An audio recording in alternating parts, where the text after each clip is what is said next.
Welcome to Storytime with Sugar. Today we're reading A Tale of Two Beasts. I was walking home from Grandma's house through the deep, dark woods when I spied a strange little beast. He was stuck up a tree and whining sadly. So I decided to rescue him. "I will call you Fang," I told him, and I wrapped him warmly up in my scarf and carried him safely home. I gave him a lovely bath and a gorgeous new hat and sweater and a delicious bowl of fresh nuts. I made him a beautiful house and gave him Lord Rex to play with. I took him out for lots of long walkies to keep him fit and healthy, and I showed him off to all my friends who loved him nearly as much as I did. But for some strange reason, the little beast did not look very happy. In fact, he was looking rather hot. "I hope he's not sick," I thought, and opened the window to cool him down. But then something terrible happened. He threw off his clothes, leapt out the window, and ran away as fast as he could, back to the deep, dark woods. I wanted to go out and look for him, but Mama had other plans. Dinner time, bath time, bedtime.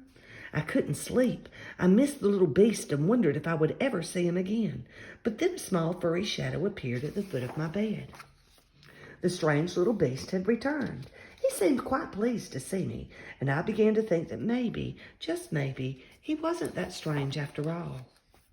I wonder why he came back. A Tale of Two Beasts, the terrible beast. I was hanging from my favorite tree, singing happily to the birds when I was ambushed by a terrible beast. She growled at me and tied me up and carried me off to her secret lair. She made me disgustingly clean and dressed me up in a ridiculous hat and sweater and tried to make me eat squirrel food. She kept me in a tiny box with nothing for me to do and nowhere for me to hang from.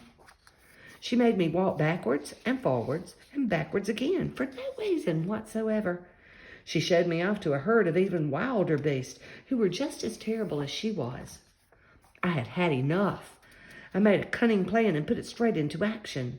Free once more, I raced back to the deep, dark woods before the terrible beast could catch me. It was peaceful in the deep, dark woods, a bit too peaceful, perhaps, and also a bit wet. In weather like this, one could do with a nice warm hat.